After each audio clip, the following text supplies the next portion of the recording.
So have you ever heard of a country trying to buy another one? It sounds kind of crazy, right? But back in 2019, the world was pretty stunned when the United States seriously proposed buying Greenland. And that one moment, it just pulled back the curtain on this incredible story about identity, about economics, and really the future of a nation that's standing at a huge crossroads. So let's dig into what this whole wild offer really revealed. In Greenland's response, it came back fast, and it was crystal clear. The message was simple: Greenland is not for sale. Now, this wasn't just some political talking point. This was a powerful, profound declaration of who they are as a nation. So how in the world did we even get here? Let's break down this proposal that, out of nowhere, put Greenland on the front page of newspapers all over the globe.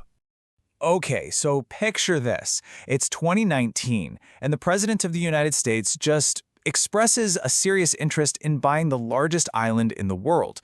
Now, the US had actually floated this idea way back in history, but to hear it in the 21st century, it caught absolutely everyone completely off guard.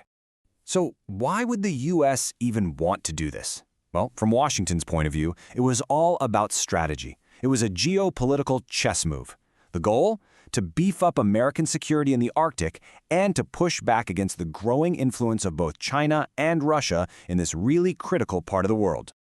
But for the people of Greenland, this had nothing to do with geopolitics. Not at all. For them, this was about their home, their culture, and their future. And to really get their reaction, you have to understand Greenland's unique setup. See, it's a self-governing nation. They handle all their own domestic stuff. But they're also part of the Kingdom of Denmark, and Denmark handles things like foreign policy and defense. So even though they're linked, Greenland is very, very much its own country. And yeah, the word offensive really captures how Greenlanders felt about this. For so many, the idea that their nation, their home, could just be bought and sold like a piece of property was just deeply disrespectful. It felt like it completely ignored their history, their culture, and their right to decide their own future. And Denmark, they didn't waste any time. They came out and backed Greenland up 100%. The Danish government made it perfectly clear that talking about selling the island was just not an option. The conversation was over before it even really started. But this whole episode, it brings up a really fascinating question. If Greenland isn't for sale, what is it that makes it so incredibly valuable? The answer to that is complicated, and it's buried deep within its economy. And this brings us right to the heart of it all, the core economic dilemma that Greenland is facing, this tough present-day reality balanced against this massive potential for the future. So, take a look at their economy.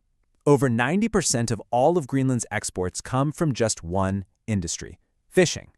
And while that's super important, relying so heavily on one thing makes your whole economy incredibly vulnerable. It makes it really hard to branch out. And because of that vulnerability, they rely on this pretty huge number. Greenland gets nearly $1 billion every year in financial support from Denmark.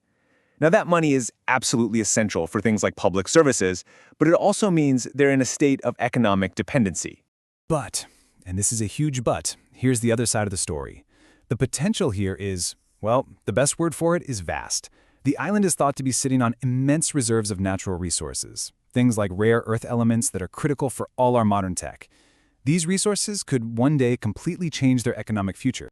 So you've got this foreign interest, this economic balancing act, and this incredible resource potential. And it all feeds into the single biggest question for Greenlanders. What's the path to full independence? You know, that offer from the US, it basically acted like a catalyst. It ignited this internal debate about sovereignty that had been simmering for a long time and just shot it right to the front of the national conversation.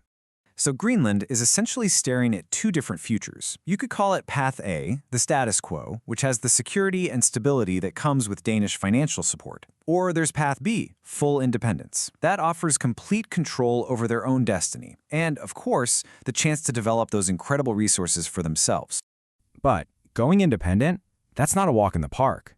There's a real fear, a major risk, that without Denmark's protection, a new, independent Greenland could be vulnerable to exploitation. You know, that global powers could come in and try to unfairly benefit from their resources. And that leaves us with this final critical question. In a world that's changing so fast, who is ultimately going to shape Greenland's future? Will it be the Greenlanders themselves, who want to determine their own path? Will it be the global superpowers, all competing for an advantage? Or will it be the powerful forces of the global market? In the rapidly changing Arctic, The future of this nation is still being written.